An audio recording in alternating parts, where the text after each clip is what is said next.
Vamos a resolver la evaluación grade de un ensayo clínico, concretamente en este caso es el estudio ACCORD, en su subgrupo de diabetes, porque hubo más. Dentro del ciclo de formación de nuestros cursos de práctica clínica basada en la evidencia.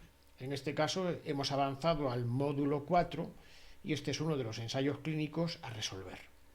En este ciclo, en lo que es en el módulo 4, se envía al aspirante 2 semanas antes aproximadamente el problema para que lo resuelva en casa, y es en casa, o sea, y es en el aula donde se resuelven las dudas, pero hay que traerlo hecho ya. La única manera de arborizar es traer hecho el tema aquí. Bueno, al aspirante, o sea, se le envía este artículo, el artículo original, se le manda el artículo original en inglés, pero por si acaso tiene algún problema con el inglés, sobre todo al principio, para no añadir una carga cognitiva, se lo enviamos en castellano también porque lo tenemos traducido dentro del grupo grade. Bueno, pues es este, por si acaso, se desenvuelve sobre todo al principio mal, después ya no tendrá problemas, ¿no? Pero al mismo tiempo, o sea, se le manda ya la plantilla a rellenar para que le resulte más fácil saber dónde tiene que ir depositando sus cogniciones, lo que ha observado y lo que ha inteligido, ¿no? Bueno, pues en este caso, nosotros para no añadir una carga cognitiva mayor y para que el aspirante no claudique, sobre todo ahora al principio, le dejamos precontestadas las preguntas más complejas, más difíciles. La mayor parte de los aspirantes en realidad tienen acceso, podrían resolverlo, pero para evitar una fatiga mental, sobre todo al principio, dejamos las preguntas más difíciles, más complejas, ya precontestadas, y desde luego, naturalmente, las que tiene que resolver el aspirante, las hemos dejado en color amarillo para que sepa que tiene que ser aquí, y algunas de ellas son también altamente complejas, claro está. Bueno, aquí tenemos nosotros, por ejemplo, precontestado el tipo de estudio, se ve perfectamente, pero el aspirante debe resolver la introducción, el objetivo, aquí un poquito más abajo, los criterios de inclusión, de exclusión, etcétera, etcétera. Bueno, también, dada la importancia del cálculo, insistimos muy continuamente nosotros en el cálculo. Nuestras hojas de cálculo están preparadas para la clínica muy fundamentalmente, para el 95% de la clínica muy fundamentalmente, y tenemos esta obsesión porque queremos que los aspirantes sepan distinguir lo que es la diferencia, valga la redundancia, entre la significación estadística y la relevancia clínica. Realmente lo que llamamos relevancia clínica, lo que la ciencia de la estadística, la ciencia estadística, se llama significación práctica, pero para no equivocar, sobre todo al principio, entre significación estadística y significación práctica, a esta significación práctica lo denominamos generalmente como relevancia clínica, que es la práctica, o sea, a cuántos pacientes tenemos que tratar en la unidad de tiempo, a cuántos pacientes tenemos que para evitar el evento en uno, que es lo que llamamos el NNT, ya lo hemos visto muchas veces. Bueno, el aspirante tiene aquí precontestada la primera, tiene además también hecha naturalmente la tabla, que tiene cierta dificultad, sobre todo al principio. Evitamos que tenga una claudicación por tener que hacer la tabla, de modo que le dejamos aquí incluso los eventos que tiene que rellenar dentro de la tabla, que ya sabe cómo hacerlo porque lo ha visto en los primeros módulos, y conviene traerlo todo resuelto al aula. Bueno, sin más, entonces vamos a pasar, bueno, esto vamos a dejarlo aquí, y esto es el estudio ya resuelto, es decir, este está ya todo relleno, claro está, que es lo que vamos a ir tratando poco a poco, bueno, pues en este rato que vamos a estar juntos, pedagógico. Bueno, la introducción, como siempre, es la cantidad y calidad de problemas. ¿Cuántos de cada 100 en la unidad de tiempo tienen un evento? ¿Cuántos de cada 100 en la unidad de tiempo? Recordamos que la introducción es aquello que nos causa aversión, y eso naturalmente es algo grave o moderado y hay que saber distinguirlo. ¿Y cuántos de cada 100 en la unidad de tiempo por año? Si no sabemos eso, en realidad no tenemos problema. De modo que es muy fundamental el saber que la introducción es lo que motiva nuestro diseño de una investigación y, en nuestro caso, nuestro intento de evaluación, claro que está. Es lo que moviliza a la acción.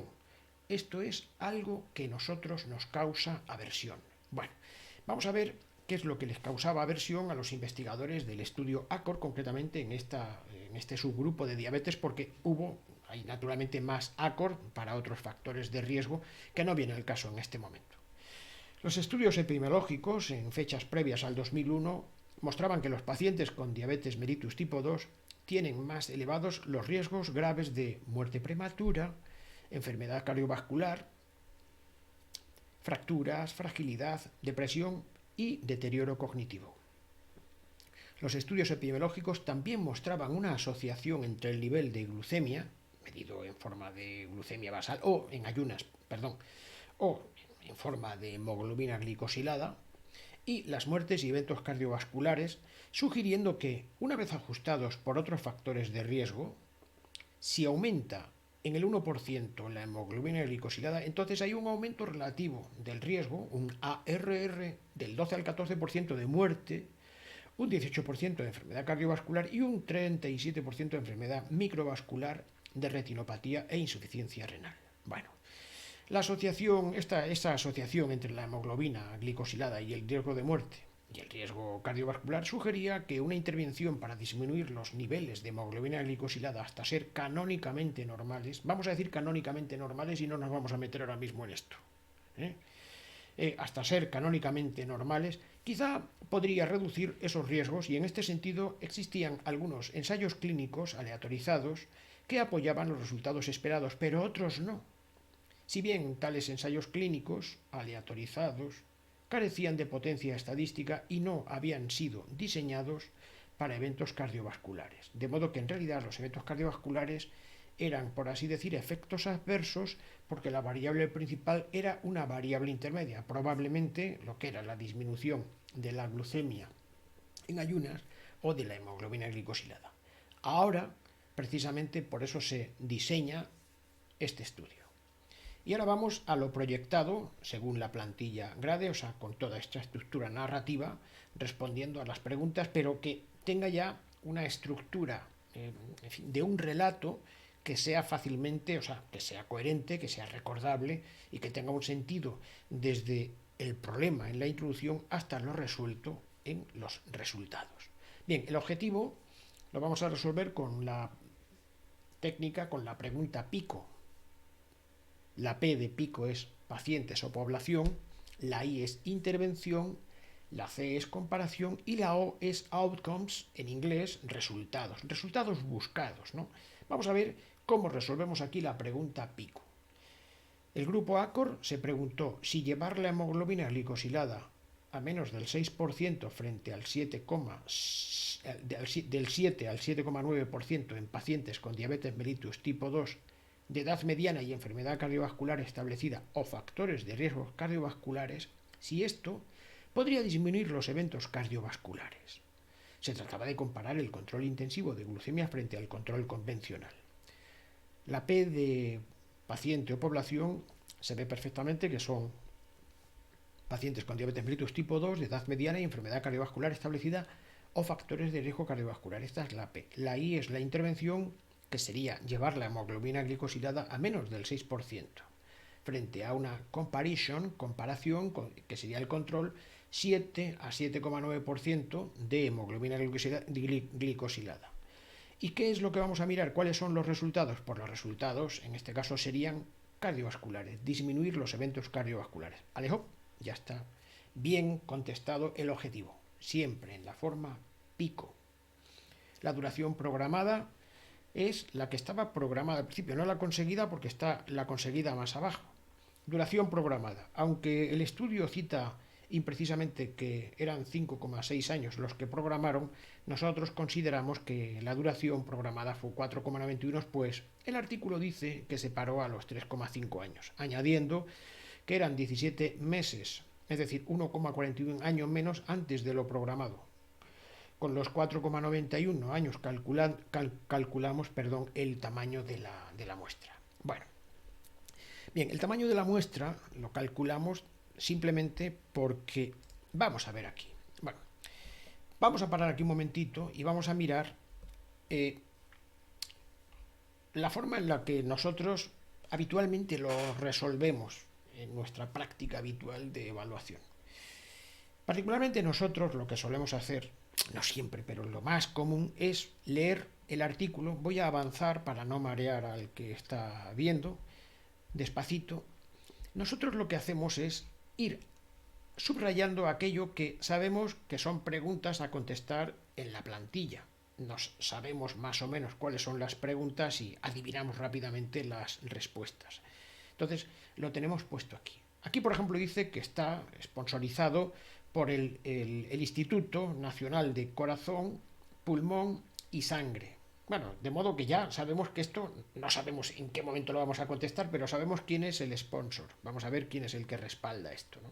Bien, estamos viendo que son 77 centros clínicos que están en Estados Unidos y Canadá. Bueno, pues ya nos dice un poco el tipo de factor de riesgo de las personas que lo están utilizando. Claro que sí, ¿no?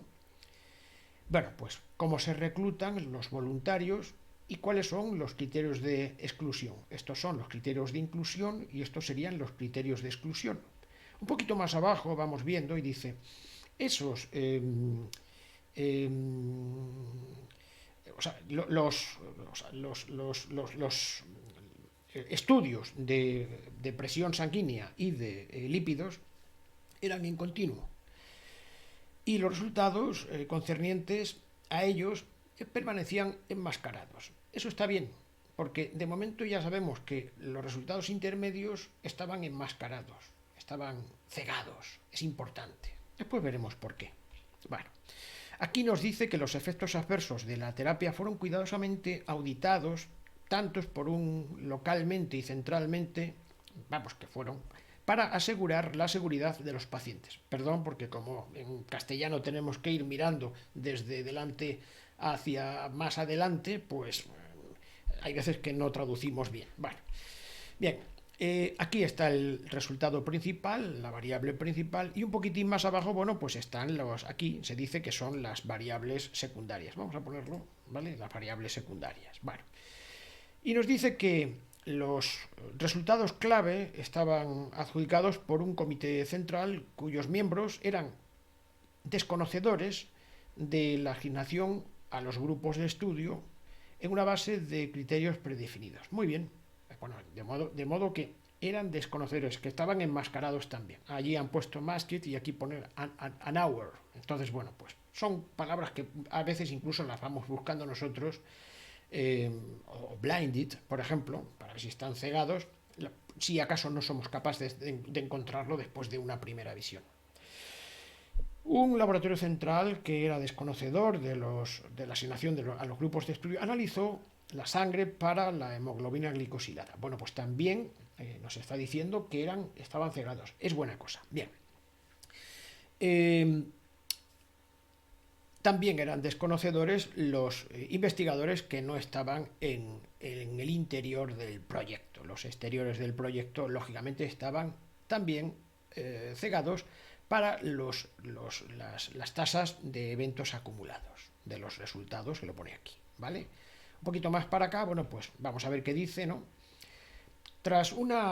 Aquí nos explica que por qué paran el ensayo clínico. Tras una revisión de las tendencias de mortalidad por varios meses y como parte de un planificado análisis de seguridad, en enero del año 2008, el comité concluyó que los daños asociados con la tasa de incremento de muertes, muerte de cualquier causa en el control intensivo, comparado con la terapia estándar, pues sobrepasaba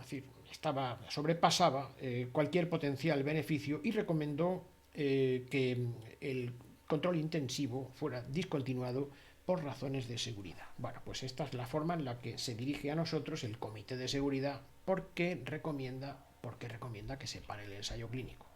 Un poquito más abajo aquí tenemos que se trata de detectar un 15% de reducción del riesgo basal, de modo que tenemos que interpretar que esto es reducción relativa del riesgo, es decir, un riesgo relativo de 0,85 que nos va a decir a nosotros algo para el cálculo del tamaño de la muestra.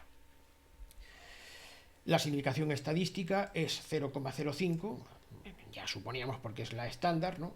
y en este caso es de 2 colas, lógicamente no puede ser de otra manera. En un estudio de superioridad siempre son 2 colas, la de la derecha y la de la izquierda. 0,025 a la izquierda y 0,025 a la derecha. Es el riesgo que estamos dispuestos a asumir. De modo que si el riesgo que estamos dispuestos a asumir es el 5%, el nivel de significación estadística es el complementario, es el 95%.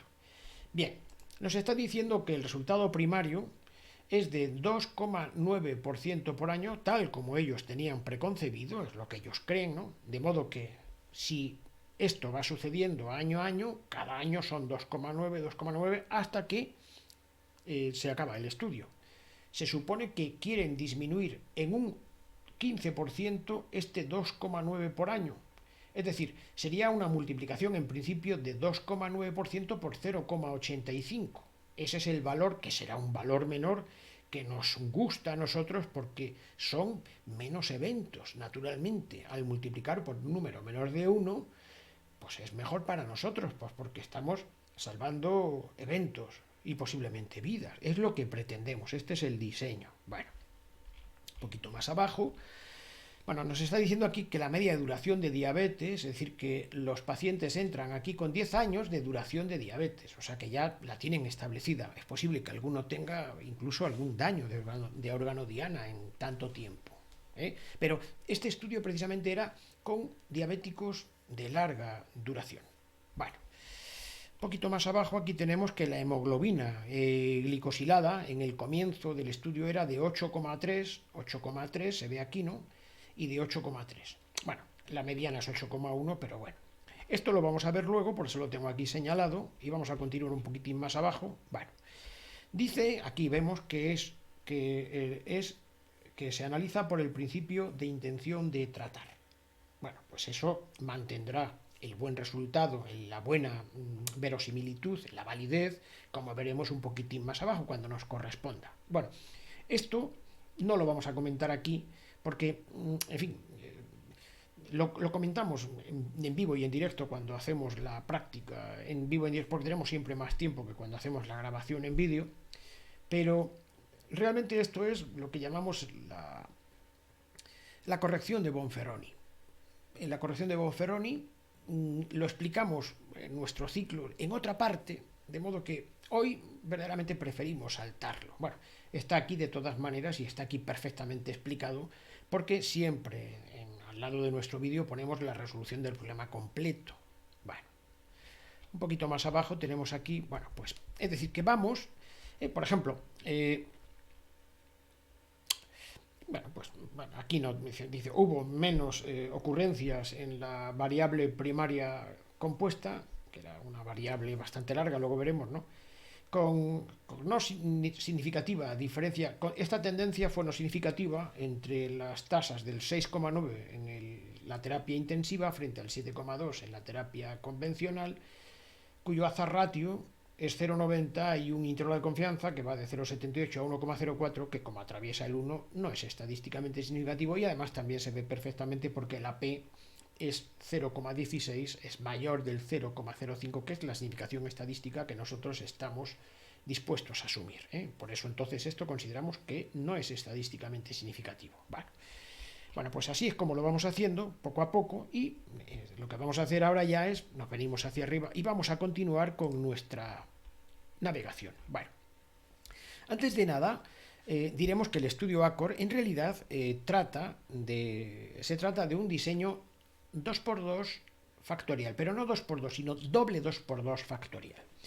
Lo hemos explicado aquí, aunque ellos no lo hacen, pero lo hemos hecho nosotros de nuestro propio bolsillo, y se trata de que el control intensivo de la glucemia cuando se aleatorizan los 10.250 pacientes que tienen estos criterios de inclusión, se aleatorizan al grupo de terapia intensiva o al grupo de terapia convencional. En este caso de glucosa, son estos de aquí. Bueno, pues lo que va a hacer dado que es un instituto público, muy bueno además, es muy serio, muy bueno, extremadamente muy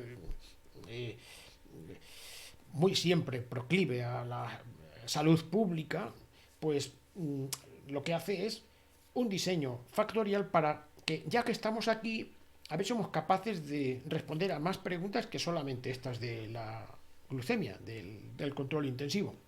De modo que entonces, desde arriba hacia abajo, seleccionan 4.733 de estos 10.251 y los aleatorizan a este grupo a presión intensiva y presión sanguínea convencional, presión sanguínea. Es decir, que van a analizar también, o sea, aquí tenemos otro ensayo clínico entre estos dos, porque vamos a ver si la presión sanguínea intensiva respecto a la convencional daba mejores resultados cardiovasculares. Diremos ya que no, porque esto lo hemos resuelto en otro sitio. No dio resultado. Y al mismo tiempo otro factor de riesgo, que era lo que se intentaba en aquellos años, cuando se publicó esto, que fue en el año 2008, se intentó, o sea, salieron varios estudios de todo lo intensivo frente a lo convencional. He de decir que en muy pocas ocasiones dio un resultado positivo y bueno, y este ahora lo veremos que no va a dar un resultado positivo, porque prácticamente todos los que están viendo este vídeo saben que este estudio se paró, y si se paró el estudio, como hemos dicho hace un momentito, es porque había más inseguridad en el grupo de intervención que en el grupo de control. Bueno, ya decimos que de los 5.518 restantes, también se le autorizan a un grupo de intervención y a un grupo de control, más intensivo y menos intensivo, en los que se daba fenofibrato o placebo. Bueno, nosotros nos vamos a dedicar a esto de aquí y tenemos los 5.128 en un grupo y 5.123 en el otro. Bueno, en principio el tipo de estudio, para decir el diseño, esto hay que decirlo, en fin, por lo menos tener una idea mínima de en qué diseño nos estamos moviendo, es un ECA, que aunque yo digo ensayo clínico, para que la gente lo recuerde, no quiere decir ensayo clínico, esto quiere decir estudio controlado aleatorizado. Pero bueno, decimos siempre ensayo clínico aleatorizado para que la gente se familiarice mucho más con ello. Bien, cuando decimos controlado, siempre tenemos por costumbre decir cuál es el control, porque no es lo mismo controlar con placebo que controlar con otro fármaco, con otra intervención que es el estándar, por ejemplo. Bueno, en este caso el control es la terapia convencional. Es multicéntrico, bien, porque hay más, se distribuyen más los factores de riesgo, y fue en 77 sitios de Estados Unidos y Canadá. Bueno, el nivel de significación estadística, ya hemos dicho, todo esto que hemos dicho era el 5%, lo hemos visto antes, o sea, lo hemos ido señalando, 5% era 2 colas, es decir, como es lógico, todos los estudios de superioridad, como el aspirante puede entrar por la izquierda o por la derecha, siempre, o sea, se diseñan con un 2,5% a la derecha y un 2,5% a la izquierda. De modo que el nivel de significación estadística queda en medio, que es el 95%, tocando estos 2,5 a la izquierda y este 2,5% a la derecha. Bueno, bien. Decíamos que la potencia, en este caso, que ellos eligen es el 89%. No está mal, desde luego está muy bien, porque hubieran podido perfectamente diseñarlo con un 80%. Sabemos que cuanto mejor sea la potencia resultante, más consistente, más creíble es el resultado. Más se separan los promedios o las medias, más aire pasa entre los eventos, el grupo de intervención y el grupo de control, y cuantos más separados, mejor, siempre que sea para bien, claro está.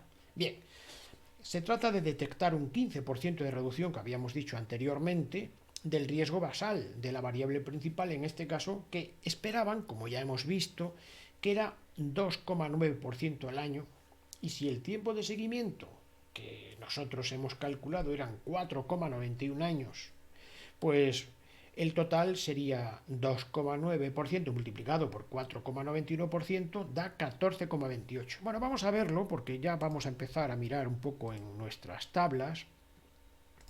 Está aquí, creemos que bien resuelto. De hecho, esto estaba precontestado en la plantilla del aspirante y sería aquí. Bueno, vamos a hacerlo aquí. Sería 2,90, si nos damos cuenta, ¿no? Y nos pide aquí cuál es el riesgo relativo. Como decían que pretendían reducir un 15% el riesgo basal, se estaba refiriendo a la reducción relativa del riesgo. Mucho cuidado, porque no se refería a la reducción absoluta, sino a la reducción relativa del riesgo. De modo que el complementario del 15 es el 0,85. Lo ponemos aquí Y ya rápidamente aquí tenemos que rellenar el número de años, porque si pusiéramos 5, se ve aquí, cambiaría el resultado, pero era 4,91. 4,91 está aquí.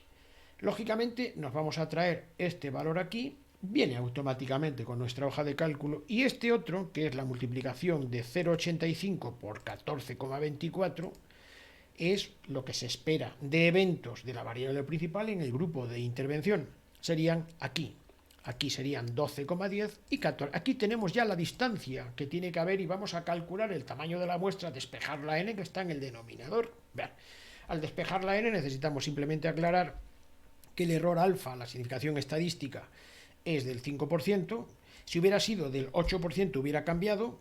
No se hace del 8%, si hubiera sido del 1% hubiera cambiado, pero es el 5%.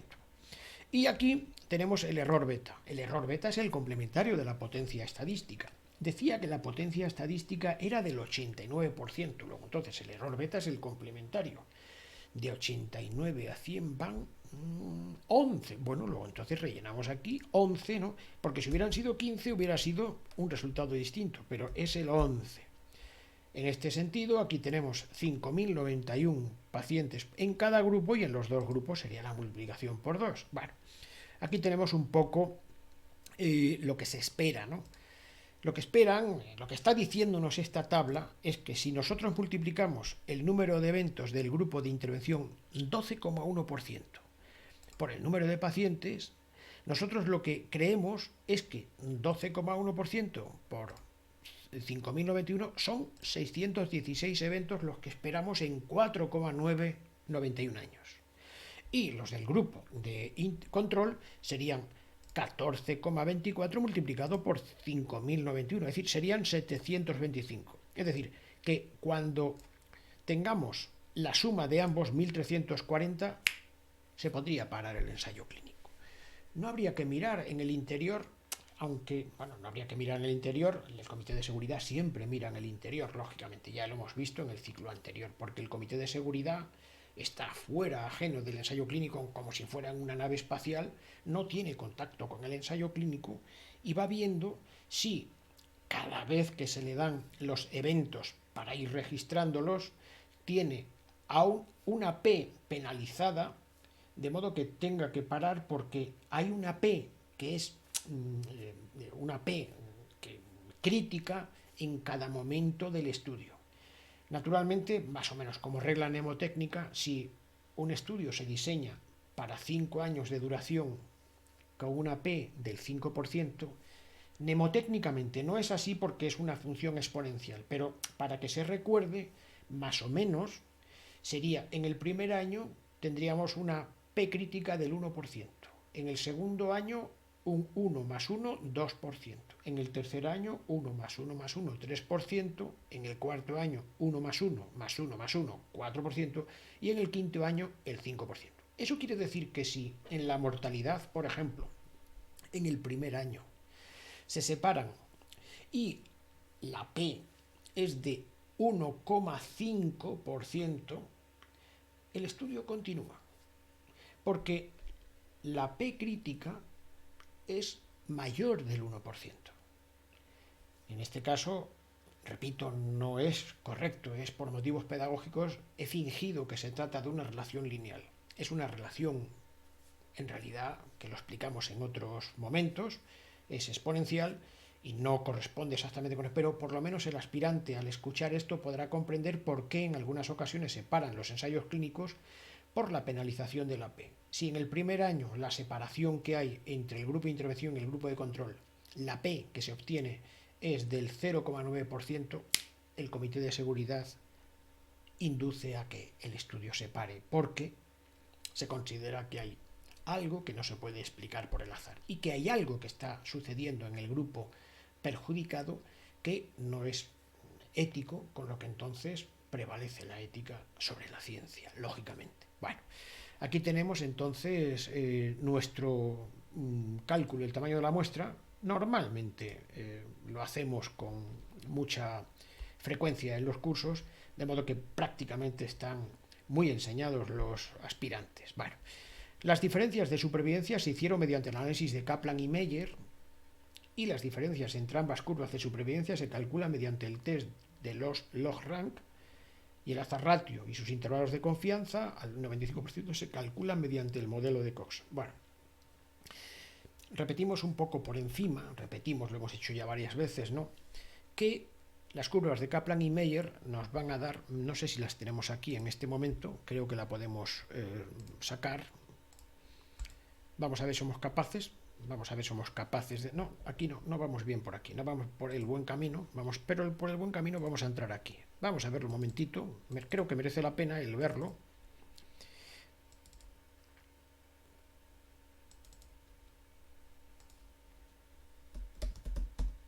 Vamos a ver si aquí lo creo, tenemos aquí, ¿vale? Las curvas de supervivencia, aquí están, ¿vale? Aquí tenemos una de las curvas, bueno, aquí tenemos uno de nuestros ejemplos. Bien. Esta es una curva de supervivencia que nosotros enseñamos también a hacer a mano con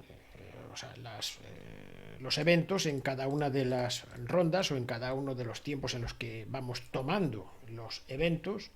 Aquí tenemos el porcentaje de supervivencia al evento, aquí, y aquí a la derecha está el intervalo de confianza que nosotros, naturalmente lo que hacemos es que cuando el aspirante empieza, esto se lo cerramos para que vea aquí la supervivencia con el intervalo de confianza izquierda y derecha. Vamos a volver hacia atrás. Bien. Este sería un grupo de intervención y este sería un grupo de control. Perdón, vamos a ver. Un grupo de intervención y un grupo de control. ¿Vale? Bien. Pues de momento lo que sí podemos hacer con las curvas de Kaplan y Meier es saber las supervivencias en cada uno de los grupos. Es decir, el complementario al porcentaje de eventos. La supervivencia, naturalmente, siempre es el complementario al porcentaje de eventos o de muertes, en este caso. Bueno, pues para saber si la diferencia que hay entre el numerador y el denominador es estadísticamente significativo, se utiliza el test de log-rank que está aquí resuelto y nosotros lo hacemos, lo acompasamos de modo que directamente entran los resultados aquí y nos dice que, por ejemplo, esta P es de 0,29, es decir, que en este caso, por ejemplo, en este ejemplo, no hay diferencia estadísticamente significativa entre el numerador y el denominador. No tiene nada que ver con nuestro ensayo a Cores, simplemente por traerlo aquí a colación. Y nosotros podemos calcular el odds ratio entre el numerador y el denominador y en este caso sería un 0,99. Pues bien, las curvas de Kaplan y Meier nos dicen la ratio entre el numerador y el denominador, pero no tienen intervalos de confianza, o sea que no nos dan los intervalos de confianza. Sí que sabemos si la diferencia es estadísticamente significativa porque tenemos aquí una P, pero a nosotros nos gusta conocer los intervalos de confianza y si podemos aspirar a ellos, desde luego lo intentamos. Bueno, pues eso es lo que hacemos. Aquí esto naturalmente está resuelto un poquito más a la derecha. Bueno, no está aquí resuelto. Bueno, nosotros lo que intentamos es conocer los intervalos de confianza porque la relevancia clínica siempre está entre la izquierda y la derecha del intervalo de confianza, naturalmente, ¿no? Pero como Kaplan y Meier no lo da, acudimos al modelo de Cox que nos da todo lo de Kaplan y Meier y al mismo tiempo nos da los intervalos de confianza. Y además de eso también nos permite el ajuste por covariables. Bueno, hoy no toca esto, de modo que vamos a continuar. El modelo de Cox nos puede dar los resultados en más maneras, pero normalmente es en hazard ratio, que es una interpretación similar al riesgo relativo, incluso también similar al odds ratio, pero vamos, se parece más al riesgo relativo, pero aquí naturalmente sí que la variable tiempo es importante, o sea que aquí están equilibrados en el numerador y el denominador, como luego veremos en el modelo de Cox, el tiempo en el que suceden los eventos. Bueno, las diferencias en el inicio, es decir, en la base line, se analiza mediante chi cuadrado de Pearson y los eventos de las variables de seguridad mediante el test exacto de Fisher. Bueno, ¿por qué estos dos? Si miran lo mismo. Bueno, vamos a ver, tenemos aquí una chuletilla, porque el modelo, la chi cuadrado de Pearson es facilísima, se hace con mucha rapidez. Tienen la misma utilidad la una y la otra. Lo que pasa aquí es que la chi cuadrado de Pearson fracasa cuando los eventos son menores de 5 o menores. Y en ese momento entonces hay que utilizar la teoría de la probabilidad realmente de Laplace, que es la que utiliza el test exacto de Fisher, o sea, la teoría de la probabilidad clásica. Pero claro, tiene un factorial que necesitas una enorme cantidad de calculadores o calculadoras, que no necesita naturalmente la chi cuadrada de Pearson, porque es muy sencillita la chi cuadrada de Pearson. Entonces, naturalmente, eso es lo que hace que por encima, por ejemplo, nuestro ordenador, por encima de un factorial de 77, creo recordar, el ordenador ya no da más de sí. De modo que si tenemos naturalmente, unas denominadores por encima de 77, nos resulta imposible hacerlo y tenemos que acudir a hacerlo.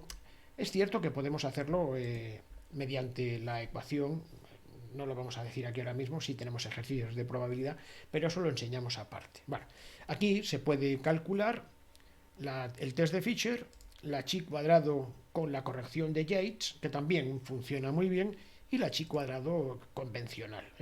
Simplemente es el resultado del grupo 1 y el resultado del grupo 2, el resultado del grupo de intervención y el resultado del grupo de control, discúlpeseme, y en el grupo 2 exactamente lo mismo, ¿no? Esto sería el resultado, sería, por ejemplo, vamos a ver el siguiente, vamos a poner aquí, podrían ser, vamos a ver, serían, vamos a suponer que fueran aquí 5.000, ¿cuánto era? Vamos a ver si me acuerdo, vamos a suponerlo, vamos a ponerlo aquí en el estudio nuestro, en el Acor está aquí, ¿verdad?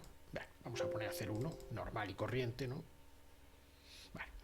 Vamos a poner este, 26, 24. Vamos a poner aquí 20, vamos a poner este mismo. Vamos a ver si somos capaces de encontrarlo. Está aquí. Nos hemos perdido, es lógico que nos perdamos. Serían 26, vamos a ver, vamos a ponerlo aquí. 26 y aquí serían 24. 24. Bueno, atención, aquí lo que tendríamos que poner es esto de aquí, 5.102 y 5.099. Sería 5.102 al que le sucede y al que no le sucede. 5.102 y 5.099, ¿vale? Es decir, los que tienen el evento y los que no lo tienen. Efectivamente, los que tienen el evento y los que no lo tienen. Bueno, nosotros tenemos aquí la chi cuadrada de Pearson. Vamos a hacer esto un poquito más pequeñito aquí. Está aquí la chi cuadrada de Pearson y la chi cuadrada de Pearson en este caso nos da 0,799. Bueno, pues es un número que tiene que dar muy parecido y vamos a hacer el test exacto de Fisher, que aquí no sería necesario, naturalmente, y lo vamos a hacer por dos colas. Vamos a calcular y el cálculo, no nos lo da. Bueno, en este momento parece que nos está fallando, pero bueno, esta es la forma en la que se resuelve para que los aspirantes lo puedan ver.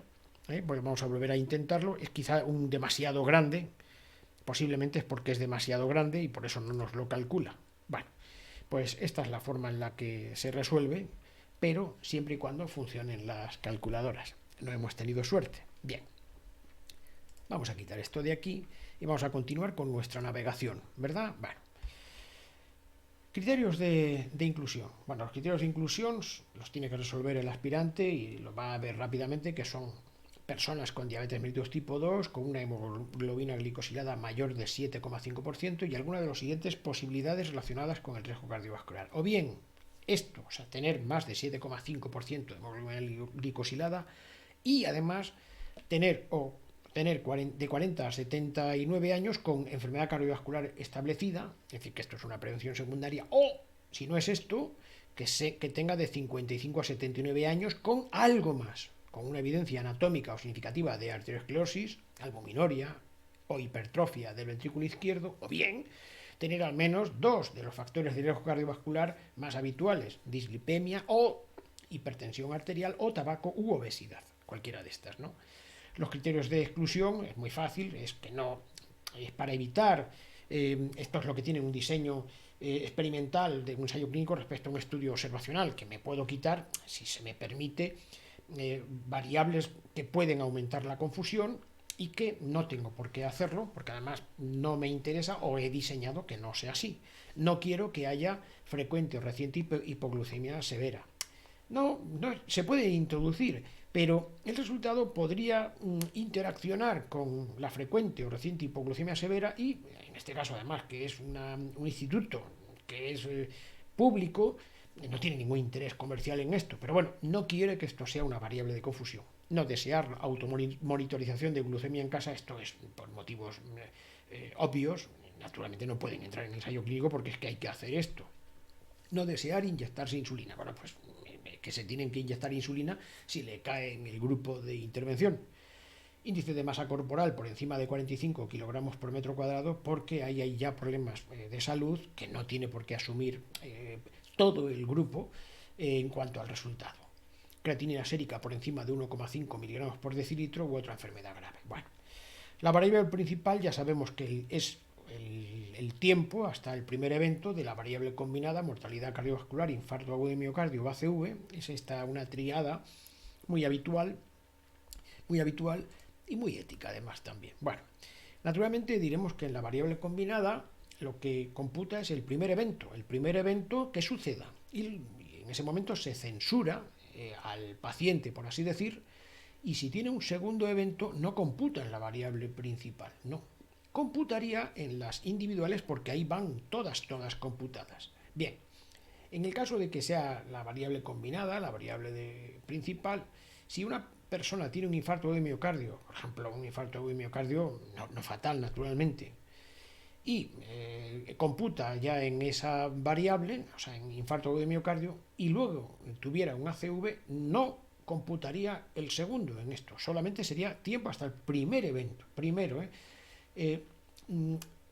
éticamente es muy correcto el que esto sea así, siempre y cuando debajo vayan todas las individuales computadas, es decir, que compute en la individual en infarto y también compute en ACV, naturalmente, ¿no? De modo que si guardamos estas reglas del juego, miel sobre hojuelas, es ético y científico. Vale. Las variables secundarias, bueno, pues son las tres que integran la variable principal y la insuficiencia cardíaca, etcétera, etcétera. Bueno, creo que no merece la pena porque estas las vamos a ver en la hoja de cálculo y no perdemos el tiempo en esto. Bueno, no es que no es por el tiempo. Bien, ahora vamos a ir. ¿Se efectuó la aleatorización? Sí, se hizo. Se hizo con un diseño doble 2x2 factorial que es bastante difícil de hacer, de modo que claro que se hizo. Y naturalmente esto garantiza que la secuencia de aleatorización es oculta para los reclutadores. Vamos a recordar que en un ensayo clínico está un médicos reclutadores. Decimos médicos para decir siempre lo mismo, no tiene por qué ser médico, pero bueno, en fin, vamos a decirlo. Si hay dinero, los médicos que hacen el seguimiento son distintos a los reclutadores, de modo que sería otro actor dentro de este teatro de un ensayo clínico.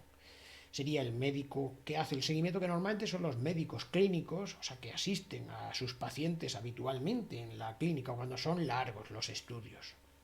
Después están los pacientes. Bueno, pues es conveniente que estos tres, médico reclutador, médico que hace el seguimiento y paciente, que estén desconocedores, o sea, que sea ciego, o sea, que estén cegados al grupo al que se han asignado, es decir, que no sepan cuál es el tratamiento que están siguiendo. Bien, luego está detrás de un pladur, que nosotros siempre decimos un plador, otro grupo de médicos, por decirlo de alguna manera, que son aquellos que asignan los eventos, fundamentalmente los eventos que son las variables primarias y secundarias, las que vienen diseñadas en el ensayo clínico. Hay un comité para que si en un momento primero de expertos y que si cometen algún error, sea un error sistemático y sea similar en el grupo de intervención y en el grupo de control. Es éticamente lo mejor. De hecho, es lo que garantiza que un ensayo clínico es un ensayo clínico, que haya un comité de evaluación de asignación de eventos, perdón. Y luego, como hemos dicho, aparte, ¿no?, hay en una cápsula espacial, por así decir, el comité de seguridad que nada tiene que ver con estos. Lo más importante es que el estudio esté cegado, o sea, que la asignación de los grupos de estudio esté cegado para esos que están detrás del pladur, que son los médicos que asignan los eventos. ¿Por qué? Porque, por ejemplo, en este caso, dado que es un estudio abierto, los médicos que hacen el seguimiento y los pacientes lo saben porque están siguiendo distinta estrategia y distinta pauta de tratamiento. Sería imposible cegarlo aquí, lógicamente. Bien, seguiremos un poquitín más abajo hablando de esto. Bueno, en el grupo de intervención, el control intensivo se asignó a 5.128 pacientes. El objetivo, el target, era bajar por debajo del 6 en la hemoglobina glicosilada. Eso es lo que continuamente intentaban en cada una de las visitas. Y en el control convencional también se seguía, pero el target estaba de 7 a 7,9%, ¿vale? Entonces, entran 5.123 pacientes. Bueno, ¿resultaron similares en el inicio en los grupos de intervención y control con respecto a los factores pronósticos conocidos? Bueno, en este caso sí. Cuando hay tantos pacientes como 5.128 y 5.123, que creo que es el sí, prácticamente casi esto asegura que entra dentro de la ley de los grandes números y que están equilibrados todos los factores pronósticos. ¿Qué son los factores pronósticos?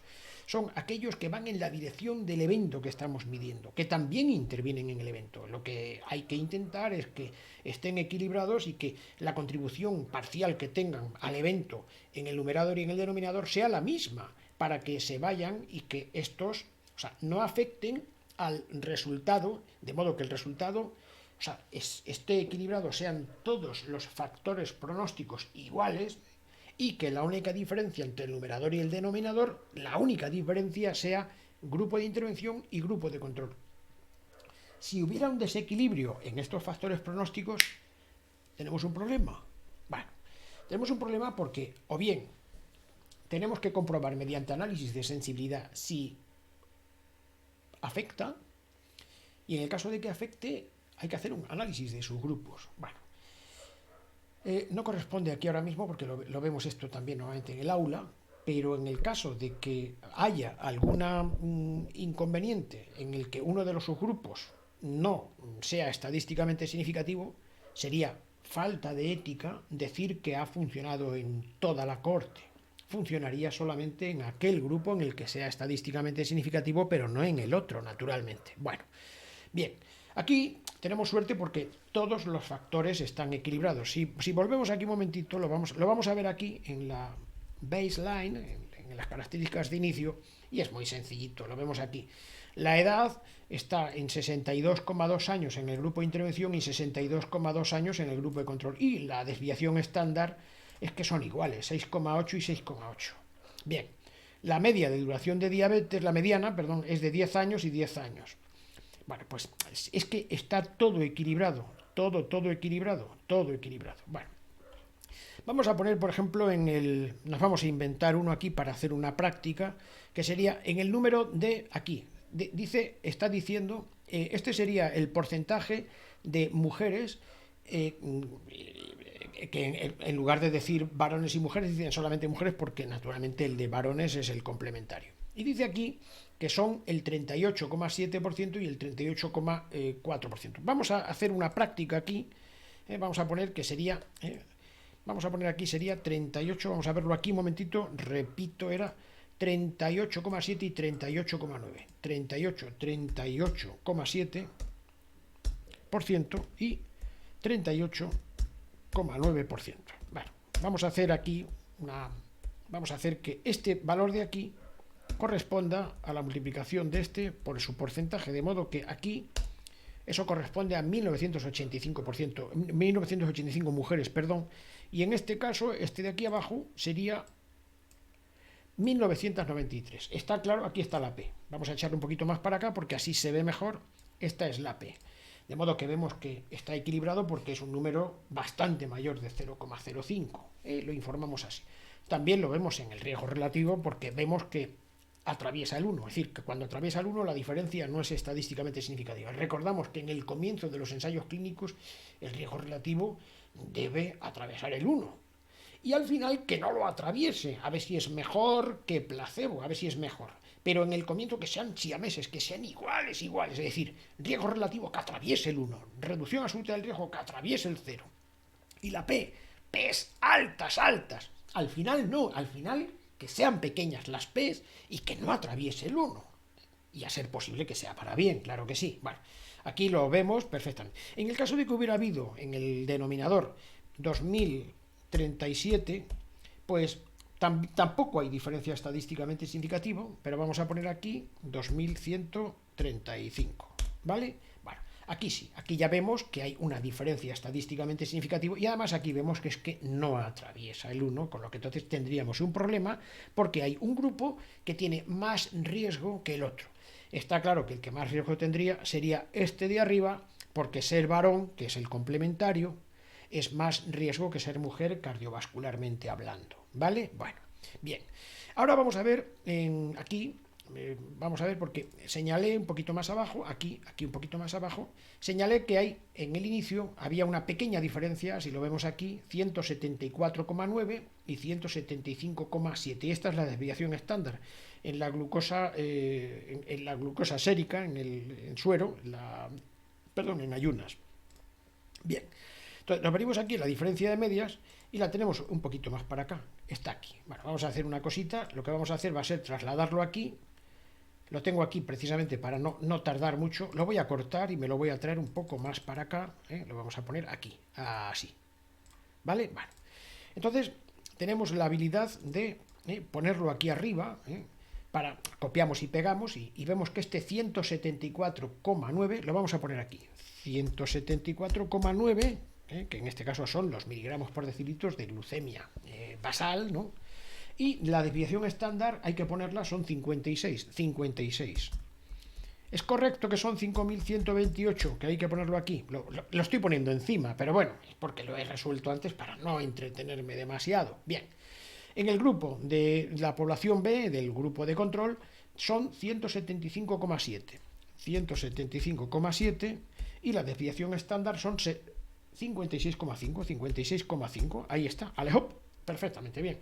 Son 5123, con lo que entonces estamos muy bien avenidos. Vale, pues nuestra hoja de cálculo lo hace todo automáticamente. Bueno, entonces nos damos cuenta de que la P que está aquí abajo no es estadísticamente significativa.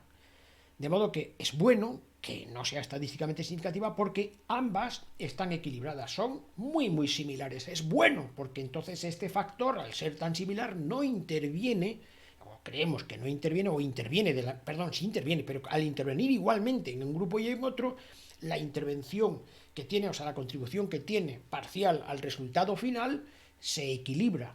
O sea, entonces, eso en un numerador y un denominador, esa intervención parcial que tienen, esa intervención parcial, lógicamente queda anulada. Bueno, entonces, tenemos la habilidad normalmente para informarlo, está claro que aquí se puede sacar un promedio ponderado de ambos, puesto que son similares. Entonces, para hacer un promedio ponderado de ambos, voy a hacer aquí una demostración igual que se hace una demostración de cómo se hace una tortilla, no es tampoco nada de una exégesis bíblica ni muchísimo menos, pero bueno, entonces lo que haríamos sería multiplicar la glucosa basal por el número de pacientes y nos daría aquí la cantidad en miligramos por decilitro de todos los 5128 pacientes. Hacemos lo mismo con la siguiente, con la segunda, ¿no? Y vamos a sumar aquí toda la hemoglobina que tenemos, perdón, la glucosa basal que tenemos en todos los 10.251 pacientes. Naturalmente, si esto es todo lo que tenemos de glucemia basal y estos son los pacientes, yo puedo obtener ahora mismo la media ponderada, que sería exactamente, si nos damos cuenta, igual a este valor dividido por esto. Efectivamente, la media ponderada de la glucemia basal en este caso es 175,3 miligramos por decilitro en ambos grupos. Y la desviación estándar de los dos es 56,25. De modo que podemos decir que como es estadísticamente significativa, entonces podemos poner que para ambos grupos es 175,3 y 56,25 la desviación estándar. Bueno, pues así vamos resolviendo cuando son iguales. Cuando son distintos ponemos el primero y el segundo separados, nunca los juntamos y ponemos siempre la P a la derecha para que se sepa que el que está en rojo, que nosotros ponemos en rojo, tiene más riesgo. Y tenemos que ver al final en un análisis de sensibilidad si eso interviene en el resultado. Hay que estar muy atentos a esto. Bueno, entonces tenemos que la edad media de ambos grupos ya concentrados, o sea, en la media ponderada es 62,2 años, porque si ponemos que la media es ya la ponderada es porque ya estamos revelando al lector que no hay diferencia estadísticamente significativa y que ambos son similares. Bien, los eventos cardiovasculares previos son un 35,2%, insuficiencia cardíaca congestiva previa 4,8%, fumadores ahora actuales eran 14%, etcétera, etcétera. Aquí, por ejemplo, estamos viendo en las variables de laboratorio que la media de hemoglobina glicosilada lo habíamos visto que era un 8,3%, porque lo hemos visto, y al seguir aquí, vamos a ver, esta es la que hemos estado resolviendo, esta es, voy a ponerla así, de color amarillo, y ahora después le quitamos. Era, la glucemia en ayunas eran 175 miligramos, no hemos puesto, vamos a ver, eran 175,3 y 56,25. Y hemos puesto 56, tendríamos que haber puesto 25, pero normalmente lo que hacemos es, para no ser muy ampulosos, simplemente el lector sabe que la glucemia en ayunas está equilibrado. En fin, no solemos poner muchos decimales en este punto porque no es determinante para el resultado, pero por lo menos que el lector sepa que hemos pasado por todas y cada una de ellas para ver si luego tenemos que hacer o no un análisis de sensibilidad. Bueno, vamos a volver atrás, voy a quitar este column. Se mantuvo oculta la secuencia de asignación de los grupos para los pacientes y los médicos que hacen el seguimiento. No y no, porque las exigencias del diseño no lo permitían, ¿vale? Y para los investigadores que asignan los eventos, sí, porque lo hemos visto antes cuando hemos puesto las chuletillas y esas reseñas subrayados en el estudio original, que habíamos visto que estaban enmascarados. Eran unmasked, si no recuerdo mal, y unaware, o sea, eran desconocedores. Lo ponía además de dos maneras, con dos calificativos distintos, ¿vale? Pero que querían decir lo mismo, que están cegados a la asignación. Bueno, bien, pues este tipo de diseño es el diseño en el que todavía mantiene la calidad de un ensayo clínico, porque el comité de asignación de eventos está cegado. A este tipo de estudios se le denomina, y lo decimos, PROBE, que es algo así como Prospective Randomized Open Trials with Blinded Evaluation of Outcomes. Es algo así como que está cegado para la evaluación de los resultados, pero que es abierto en lo demás. Bien, lo decimos ya rápidamente, PROBE, y todo el mundo sabe que es abierto en médicos que hacen el seguimiento y pacientes, pero afortunadamente cegado en la evaluación para los que asignan los eventos. Si aquellos estuvieran abiertos, ya esto no es un ensayo clínico, esto es un estudio cuasi experimental o un estudio observacional. Hombre, si hemos tenido alguna intervención es cuasi experimental, ¿vale? Bien, y si nos mantenemos con las manitas atrás, sería observacional, que no es el caso, ni muchísimo menos. Bueno, es un diseño PROBE, de modo que, bien, bajará un poco la calidad respecto al que está completamente cegado, luego lo veremos. Bueno, bien. Pauta de tratamientos y cuidados. Bueno, yo creo que no merece la pena el perder mucho tiempo aquí, porque aquí, en fin, son los tratamientos que se utilizan en un grupo y en otro, bueno, y son los tratamientos estándares, y nos damos cuenta de que tienen una intervención bastante más intensiva los del grupo de intervención que los del grupo de control. Simplemente hay que leerlo, pero no merece la pena mucha explicación, con lo que entonces yo creo que podemos saltar al siguiente apartado. Bueno, en el tiempo de seguimiento conseguido fueron 3,5 años, ya sabemos que es porque se paró, y lo pone aquí. ¿Se detuvo antes de lo proyectado? Sí. Cuando un estudio se para antes de lo proyectado, se hace por motivos éticos. Científicamente pierde validez, pierde un poco de calidad, pierde calidad, naturalmente, porque, o sea, los estudios, o sea, hasta que no terminan, hay veces que las curvas de supervivencia al evento se pueden llegar a cruzar. Y eso ha sucedido en algunas ocasiones cuando ha habido un seguimiento más del momento en el que ha habido el corte, ha sucedido en algunas de las terapias anticancerosas. Pero como no podemos tampoco en este pequeño espacio hacer una teoría de la pérdida de calidad de los estudios cuando pierden, cuando se paran. Pero sí es cierto que por motivos éticos, y en este caso prevalece la ética a la ciencia, hay que pararlo, hay que procurar que se pare, no sea que nos suceda lo que aquel famoso experimento de Tuskegee en Alabama, que menos mal que se dieron cuenta desde los años 30, hasta los años 35, si no recuerdo mal, hasta el año 70, en aquel seguimiento de la sífilis, en el que aquel grupo de Tuskegee no se les trató a pesar de que había antibióticos, simplemente pues porque se pensó, en aquel momento, en fin, se pensó, y no fue con mala intención, es la banalidad del mal, no fue con mala intención, que habría que tener un grupo en el que, bueno, pues sería conveniente ver la historia natural de la sífilis. Bueno, sí que es cierto que se vería mejor la historia natural de la sífilis, pero sería inasumible, y no es asumible, éticamente. Bueno, entonces aquí se paró los 3,5 años, por una mortalidad significativamente mayor en el grupo de intervención que en el grupo de control. Bueno, los abandonos de tratamiento y discontinuación, pérdidas. Ya sabemos que los abandonos son aquellos que no toman el tratamiento o se cambian, pero siguen en observación, es decir, que siguen en el autobús, están dentro del proyecto, están dentro de la monitorización. Se les hacen los estudios, todo, o sea, hacen todo menos tomar el medicamento. Y las pérdidas, que es lo peor que nos puede pasar, aquí más bien nos puede, cuando digo lo peor que nos puede pasar me refiero a la hora de analizarlo, ¿no? Son aquellos que no están, es decir, que no sabemos nada de ellos, de modo que no sabemos si no han venido porque han muerto, se han ido de viaje o están emigrados a otro sitio, ¿eh? Es conveniente tener muy en cuenta esto en los análisis de sensibilidad, que lo explicamos, creo recordar, los módulos, sí, lo explicamos en el módulo 1, explicamos con alguna simulación precisamente. Bueno, bien, en este caso los abandonos de tratamiento a nosotros en grade lo que nos interesa son los abandonos de tratamiento por efectos adversos. Porque el abandono hay veces que lo abandona el paciente porque está aburrido. Hay un gen de aburrimiento que me lo acabo de inventar, naturalmente, pero podría estar equilibrado. Hay veces que es el propio médico que éticamente no está contento con los análisis clínicos y cambia el tratamiento al paciente, pero está con abandono de tratamiento, pero sigue en observación. ¿Vale? Bueno. Ojalá que estén equilibrados, todo esto hay que verlo, están equilibrados, pero lo que para nosotros es insalvable es cuando este abandono de tratamiento es por efectos adversos, de modo que vamos buscando siempre que esto esté perfectamente,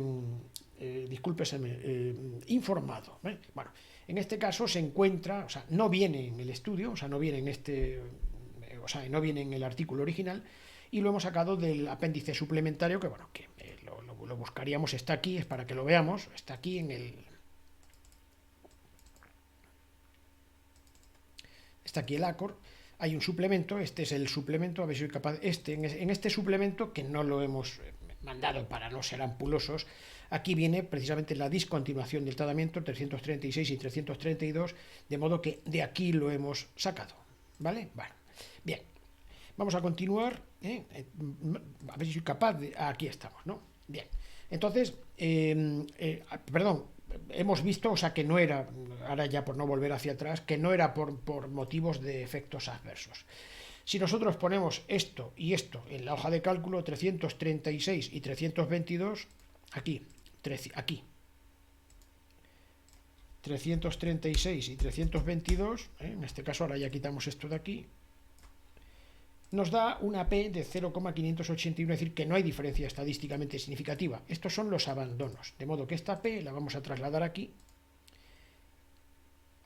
y está aquí trasladada, 0,581. Bien, esos son los abandonos de tratamiento que están equilibrados. Y las pérdidas de seguimiento, es decir, que no sabemos nada ni del numerador ni del denominador, de que los hemos perdido en el numerador y en el denominador, fueron similares también, porque fueron 26 y 24. No hace falta que los metamos en la hoja de cálculo, pero en fin, por motivos prácticos, vamos a hacerlo un momentito así, serían 26 y 24, y naturalmente es que son iguales, o sea, con este denominador. Y la P es 0,779, que es la que trasladamos aquí. Es muy sencillito. Bueno, ¿se hizo el análisis por intención de tratar o por protocolo? Se hizo por intención de tratar. Bueno, ya hemos visto que esto, en nuestro ejemplo que hemos visto en el módulo 1, el criterio o el análisis por intención de tratar mantiene la validez o calidad de la evidencia. Si no se hace, si no se garantiza que ha sido por intención de tratar, ya sabemos que por motivos científicos y éticos debemos bajar la calidad, la validez. O sea, vamos a ver. Ahora recordaremos cómo se mira esto de la validez cuando bajemos un poquito más abajo, ¿vale? Vale, entonces, bien, se hizo por intención de tratar. Además lo hemos visto que ponía en uno de los subrayados que hemos hecho, ponía que era por intención de tratar. Vale, vamos a ver. La magnitud y precisión de los resultados. Bueno, pues lo tenemos aquí, en nuestra hoja de cálculo, o sea, sabemos cómo resolverlo todo, es muy sencillito, vamos poquito a poco, vamos a ver, por ejemplo, que aquí la variable principal, la diferencia no es estadísticamente significativa, pero aquí nos hemos empezado a dar cuenta de que, cuidado, estamos intentando disminuir la muerte por todas las causas, la muerte cardiovascular, y sin embargo la muerte cardiovascular y la muerte por todas las causas es peor en el grupo de intervención que en el grupo de placebo, pero con una diferencia estadísticamente significativa y además también clínicamente relevante. Cuidado. Es decir, que en 3,5 años, cuando se para el ensayo clínico, se daña a 1 de cada 95 en una muerte por cualquier causa. Es una cosa que naturalmente no se supo hasta este momento, ¿no? Y de muerte cardiovascular, por caso cardiovascular, 1 de cada 125. Si nos damos cuenta aquí en el infarto agudo de miocardio, se salva un infarto agudo de miocardio por cada 104 tratados. Pero, como luego veremos, naturalmente, o sea, este es el único beneficio que tiene, y aquí abajo tenemos más perjuicios todavía, porque en los efectos adversos, vamos a poner esto un poquito así, en estos efectos adversos tenemos que la hipoglucemia que requiere atención médica es nada más y nada menos que 1 de cada 14. Y los que requieren algún tipo de asistencia médica o no médica es 1 de cada 9. De modo que hay 5 de aquí de diferencia, o sea, 5, o sea, estos necesitan 1 de cada 14 y 1 de cada 9 necesita algún tipo de asistencia. Bueno, las potencias estadísticas son consistentes, son del 100% y aquí arriba, naturalmente, o sea, son menos del 80%, pero son incluso mejores potencias más consistentes la de los efectos adversos, muertes, que la de infarto o de miocardio, que el beneficio. Bueno, un poquito más abajo vemos aquí también, o sea, aquí tenemos más eventos de hipoglucemia y retención de líquidos, que tenemos aquí, que es 1 de cada 31. Bueno, todo esto ya sabemos cómo se resuelve en nuestra hoja de cálculo y es muy sencillito llevarlo a cabo. Bueno, aquí tenemos un poquito más abajo, también tenemos accidentes construyendo, algún tipo de evento por hipoglucemia, lo hemos visto hace un momentito. Y ganar más de 10 kilos de peso, pues es 1 de cada 7.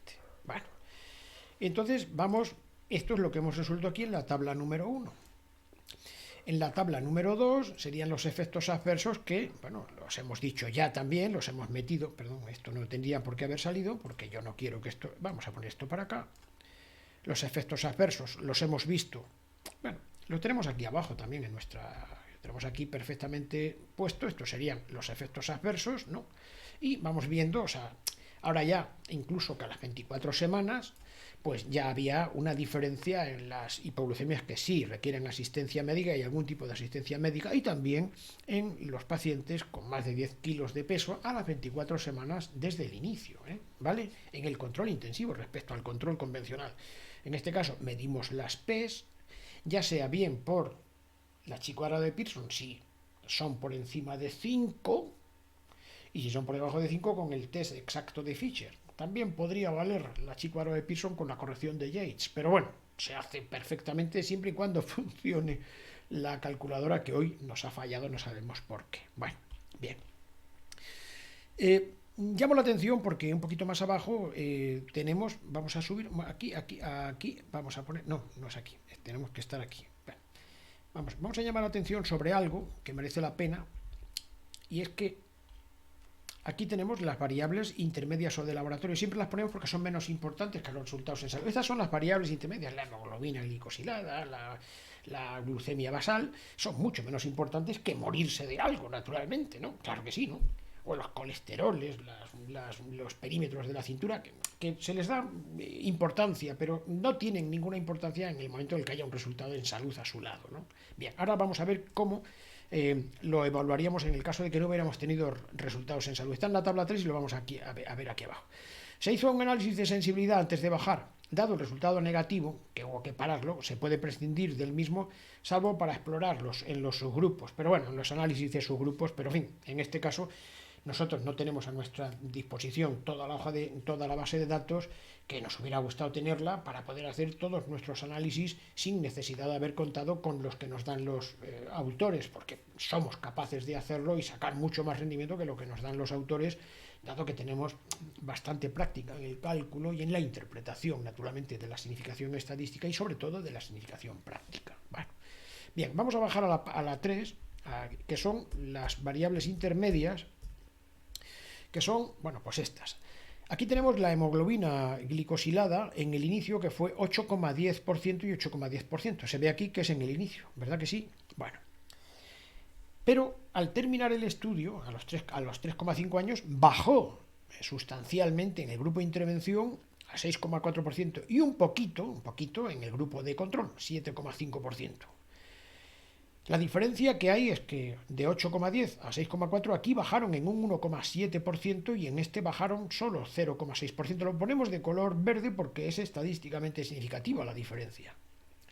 Ahora yo pregunto, si en este ensayo clínico no hubiera habido resultados en salud, y fíjese, el espectador, el lector, el aspirante que está viendo ahora mismo este humilde vídeo, si no hubiera habido resultados en salud, nos hubiéramos tenido que guiar solo por las variables intermedias, solo por estas. De modo que, bueno, pues si bien es cierto que aquí vemos que hay una diferencia del peso del 93 kilos a 97, ha habido, si nos damos cuenta, una ganancia media de 3,5 kilos. Naturalmente, entre todos. No del número que tienen más de 10 kilos, sino entre todos han ganado 3,5 kilos. Y en el otro han ganado 0,4 kilos. La diferencia es estadísticamente significativa.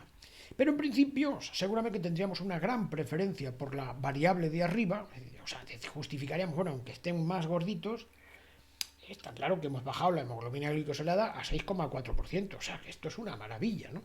De modo que a poner tratamiento intensivo de glucemia, de control de glucemia, respecto al control convencional, porque es mucho mejor en la hemoglobina glicosilada el resultado con el intensivo que con el convencional.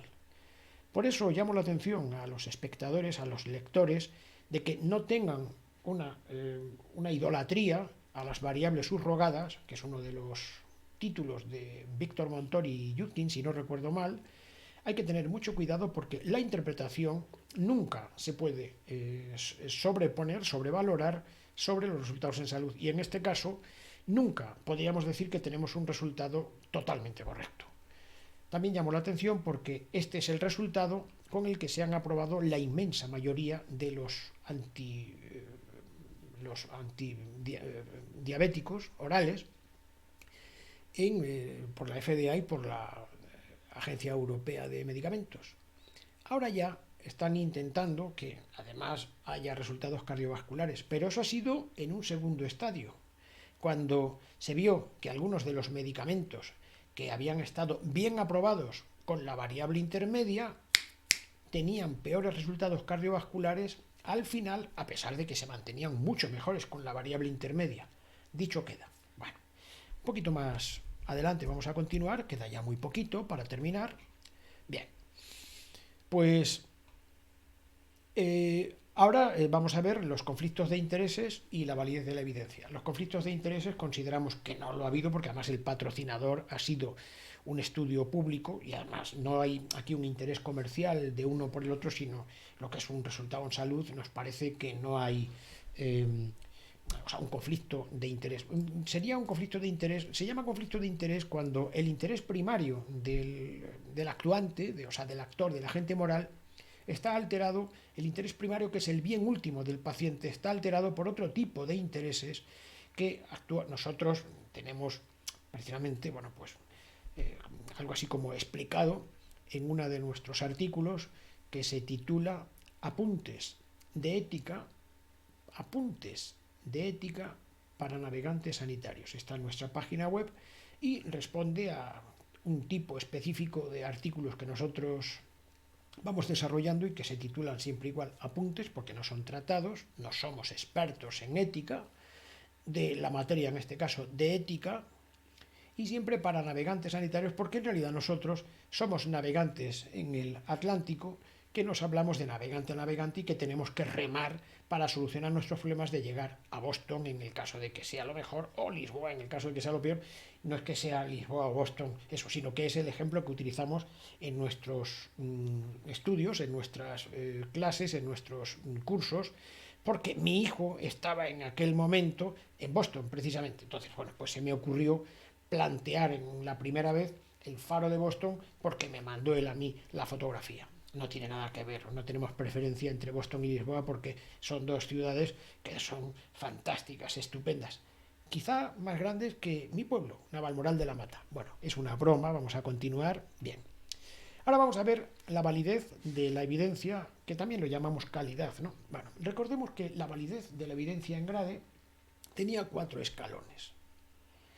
Tenía validez alta, moderada, baja o muy baja. Recordemos que los ensayos clínicos entran en nuestro examen con un 10, entran con validez de evidencia alta, porque tienen todos los elementos en el diseño, o sea, teórico, en el diseño teórico, de ser todo igual, salvo la intervención y el control, de modo que el resultado, si se debe solo a estos dos, a intervención o control, porque todo lo demás está equilibrado, es muy verdad que eso sea así. De modo que si obtenemos un riesgo relativo es, ¿cuán verdad es que el riesgo relativo se debe solo a la diferencia entre la intervención y el control? Es muy verdad. Validez alta. No estoy seguro porque hay elementos de confusión, hay algo que ha sucedido en el ensayo, en el estudio, en el diseño o en la implementación. En este caso el diseño es perfecto y la implementación fracasa en algunas cosas, lógicamente por motivos éticos, claro está, hombre, y también prácticos. O sea, movilizar a 10.000 y pico personas durante 4 y pico años, en este caso se tuvo que parar a los 3,5, es francamente difícil, muy difícil. Bueno, entonces, si recupero lo que estaba diciendo, pues sería capaz... Ah, sí, bien. Entonces, si no hay fracasos en la implementación y en el diseño, pues la validez es alta.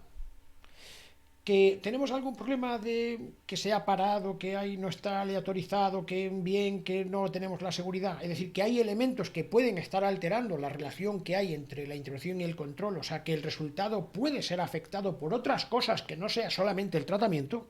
La validez de la evidencia puede ser moderada si es poco grave, baja o muy baja. De modo que sería alta, moderada, baja, muy baja. Y quiere decir algo así. ¿Cuán verdad es que el resultado que tengo aquí es verosímil? ¿Cuán verdad es? Es una verdad alta, validez alta. Bien, entonces vamos a ver, porque estas son las preguntas genéricas, simplemente como una chuletilla que ponemos aquí, de cuál es lo que va bajando la validez de la evidencia. Bien, y entonces vamos a hacer las preguntas, o sea, sería una regla mnemotécnica. La pregunta pico fue clara y precisa, con la identificación de la población, la intervención, el control y el resultado. Sí, que está en el objetivo. Sí. La pregunta, bien, de acuerdo. ¿Se efectuó una aleatorización correcta? Sí, porque fue elaborado mediante un diseño doble 2x2 factorial. Sí, sí lo fue. ¿Se mantuvo oculta la secuencia de asignación para los que hacen el reclutamiento? Sí, porque con un diseño como este es prácticamente imposible que el reclutador sepa lo que le va a venir, naturalmente. Bien. Y ahora, ¿estaban equilibrados los factores pronósticos antes entre ambos grupos en la vaselina, en el inicio? Sí, porque lo hemos estado haciendo, incluso hemos hecho un par de prácticas, ¿verdad, no? ¿Se mantuvo oculta la secuencia de aleatorización para pacientes y médicos que hacen el seguimiento? No. En este caso no. No y no. Pero en este caso es por exigencias del diseño. Y además no se podía haber hecho incluso aunque se hubiera intentado. De modo que no es lo mismo que una exigencia de un diseño porque no se tiene dinero, no se enmascara, no se ciega. Y otra cosa es cuando no se puede, o sea que materialmente no se puede. Este es el caso. Bien. ¿Y para los que asignan los eventos y para los que obtienen los datos de laboratorio? Sí, lo hemos visto, estaban enmascarados o estaban desconocedores. Es un diseño probe, lo habíamos dicho, probe. Bien. ¿Fue completo el seguimiento cumpliendo con no detenerlo antes de lo previsto? No, porque se detuvo antes de lo previsto por el comité de seguridad. Vamos bajando un poquito la puntuación de alta a, vamos a ver hasta dónde llegamos, ¿no? ¿Se contabilizaron los abandonos? Sí. Es decir, cuando dices se contabilizaron los abandonos como para hacer un análisis de sensibilidad. Sí. ¿Y las pérdidas? También. Sí, se contabilizaron como para hacer un análisis de sensibilidad.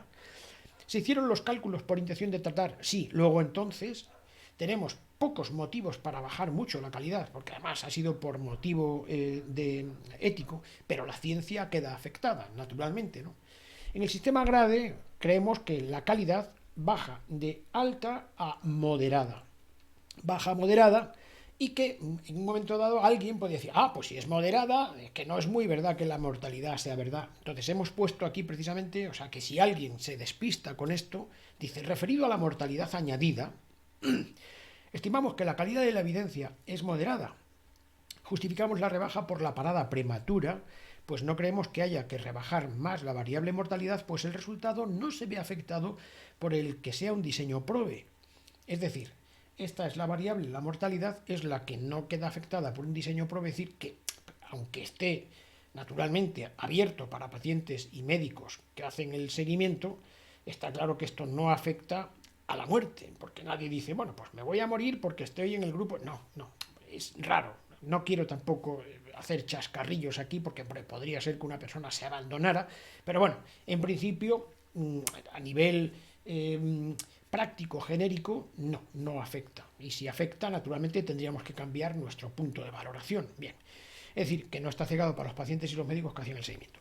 Comentarios y discusión del evaluador. Bueno, pues aquí es donde podemos, es el único sitio donde podemos poner nuestra opinión, podemos, en fin, si no nos ha gustado el resultado, pues aquí lo decimos y comparamos con otros estudios. Bueno, el ACOR muestra una pronta y significativa reducción de la hemoglobina glicosilada con un control intensivo de glucemia frente al convencional y, sin embargo, con un balance de beneficio y riesgos desfavorable.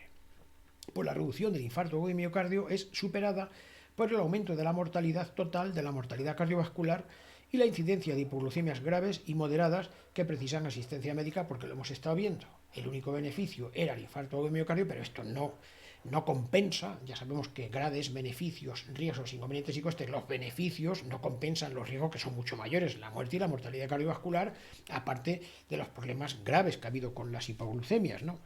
Luego, entonces, resolvemos que las conclusiones y recomendaciones serían, vamos a ver, vamos a fingir que este fuera el único ensayo clínico, porque es que salieron tres ensayos clínicos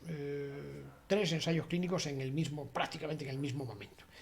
Pero para no ser ampulosos y no decir mucho más, realmente habría que hacer un metaanálisis con estos estudios, entre todos, para una riesgo relativo combinado entre todos ellos. Pero vamos a suponer, por motivos pedagógicos, que esto hubiera sido la única evidencia. Si esta fuera la única evidencia que hubiéramos tenido en el momento, si por motivos pedagógicos, fuera el universo de conocimientos de esta condición, tendríamos que decir que para pacientes de 62 años de promedio, con una desviación estándar de 7 años, con diabetes mellitus tipo 2, 10 años establecida y con enfermedad cardiovascular o al menos otro factor de riesgo cardiovascular adicional, aquí tenemos lo que es la población del pico, la población, este es el factor de riesgo que se tiene, este es el riesgo que se tiene, aquí en esta fotografía decimos que en el caso de este tipo de paciente, haríamos una recomendación fuerte en contra del control intensivo de glucemia frente al control convencional.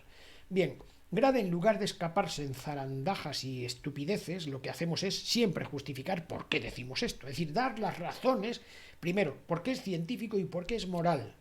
Tenemos que dar las razones de por qué hacemos esta recomendación. De modo que hacer una recomendación sin justificarla, a mí me parece una zarandaja. Me parece un poco falta de ciencia y falta de moral. Vamos a hacerlo todo nosotros. Justificación. Beneficios y riesgos añadidos. Es BRIC, beneficios, riesgos, inconvenientes y costes. Bien, los riesgos añadidos asociados al control intensivo, que son mortalidad cardiovascular y mortalidad total, la hipoglucemia grave y moderada y un aumento del peso en obesos, no son compensados por el beneficio de infarto agudo de miocardio en favor del control intensivo. Aquí está justificado, ¿no? Los inconvenientes son también mayores, hay más visitas al médico con control intensivo, más automonitorización y más medicación. Y la automonitorización hay veces que podía tener algunos efectos adversos psicológicos que ahora mismo no los vamos a comentar porque lo hemos hecho ya en otros momentos cuando estudiamos precisamente el UKPDS. Los costes, no hemos necesitado hacerlo, pero es obvio que, y sin disponer ni siquiera de los datos, los costes son superiores en el control intensivo que en el control convencional, no solamente en la medicación, sino también en las visitas y en todo el material que se utiliza en cada uno de los laboratorios cuando se hacen los análisis, ¿no? Bien. Y ahora, ¿puedo aplicar estos resultados a la atención de mis pacientes? ¿Fueron los pacientes del estudio similares a los que yo atiendo? No exactamente, porque los pacientes del estudio ACOR son de Estados Unidos y de Canadá, los cuales podrían sufrir más eventos cardiovasculares que los españoles por la misma puntuación en la escala de Framingham. Bueno, no tenemos una seguridad de eso, pero bueno, a pesar de la posible distancia, no existe ningún estudio con resultados en salud cuyos pacientes se parezcan más a los españoles que los del estudio ACOR. De modo que, moralmente, tenemos que coger esto como la mejor evidencia disponible y no decir, no, es que como no son españoles, no, eso sería inmoral y acientífico, vale. ¿Se consideraron todos los resultados importantes para mis pacientes? Sí, mortalidad, infarto, eventos macrovasculares y también microvasculares, hipoglucemias, ganancia de peso, claro que les importan a mis pacientes, no hace falta ni que se lo pregunte, en este caso no hace falta, ¿no? ¿Justifican los beneficios que se esperan del tratamiento, los riesgos potenciales, los inconvenientes y los costes del mismo? No, naturalmente no. Luego entonces, bueno, pues no hace falta teorizar mucho sobre ello. Y ya para finalizar, puede que haya algunas personas, quizá más idólatras de los factores de riesgo, que les adoran demasiado los factores de riesgo, a estas variables intermedias, que en muchas ocasiones no son subrogadas, porque subrogado quiere decir representante de la muerte, o sea, representa la muerte, o sea, decir una alta correlación con la muerte. No, pues esto es que va a ser subrogado, es una variable intermedia que no llegó a ser subrogada, es intermedia. Bien, entonces, hubo, naturalmente, algunas personas que dijeron, bueno, y si hubiera continuado hasta los 5 años, pues a lo mejor se hubiera intercambiado la línea. Bueno, la única manera ética de haber hecho esto es que se llama una extensión del estudio. Las extensiones de los estudios son científicas también y ya es un estudio observacional en el momento en el que se para el ensayo clínico. Por motivos éticos se suele pedir a todos que continúen el estudio, pero al grupo perjudicado se le da el tratamiento del grupo que no fue perjudicado. De modo que en este caso el del tratamiento intensivo se le pasa al tratamiento convencional, habitual, a que tenga entre 7 y 7,9 de hemoglobina glicosilada, porque parece que le va mejor que de la otra manera. Bien, y en los estudios de extensión, en este caso se hizo la extensión de los 3,5 años que se cortó este estudio hasta los 5, que es esto que estoy diciendo aquí ahora mismo, o sea, este que está aquí, a ver si lo ponemos, el estudio de extensión fue este es el estudio de extensión, ¿vale? Este es el estudio de extensión que vamos a mirar un momentito aquí los resultados, porque se intenta ver si hay un efecto legado. Es una forma de decirlo. El legado es el efecto que si quedó un legado por el tratamiento durante 3,5 años que no se pudo lavar un año y medio después. ¿Cuánto queda? ¿Cuánto es el legado del tabaco? Bueno, pues a partir de cuántos años se puede decir que ya no tengo efecto legado del tabaco. Bueno, pues en este caso, ¿en cuánto tiempo se puede decir que he perdido el efecto legado? ¿O sigue manteniéndose el efecto legado? Bueno, pues en este caso sí se mantiene, O sea, a los 5 años, incluso aunque todos estaban ya en los últimos 1,5 años en el control convencional, se ve aquí que en el infarto agudo de miocardio no fatal sí se mantiene, o sea, se ve aquí perfectamente, este es antes de la transición, o sea, es este, y al final del estudio, o sea, que cambia desde 0,79 a 0,82, pero sigue siendo muy parecido, estadísticamente significativo, es decir, que son prácticamente iguales. Y en la muerte por causa cardiovascular, este era antes y este ha sido después. Es que no cambia, es exactamente lo mismo. Y aquí, en la muerte por cualquier causa, este era antes y este ha sido después. Es decir, que no cambia. Se mantiene el efecto legado, por lo que entonces, después de parar el ensayo ACOR a los 3,5 años, por una mayor mortalidad en el grupo de intervención, los investigadores decidieron observar los dos grupos estando ya ambos en el tratamiento convencional de la glucemia. Se trata de un estudio observacional de seguimiento. Estos estudios de extensión no son ensayos clínicos, cuidado, porque hay algunos que se pueden equivocar y he visto yo equivocarse a algunos lectores porque lo interpretan equivocadamente, ¿no? Y los autores concluyen que esos 1,5 años suplementarios de seguimiento, aquí falta una S, estoy viendo que falta una S, ¿no? Confirman los hallazgos del ACOR original porque hay un efecto legado, manteniéndose un exceso de mortalidad cardiovascular y también en el grupo de intervención una cantidad menor también de las glucemias, no lo he visto abajo, a pesar de que se mantiene menor número de infartos de miocardio.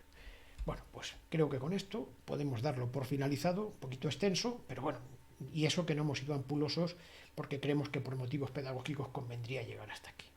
De momento, muchas gracias.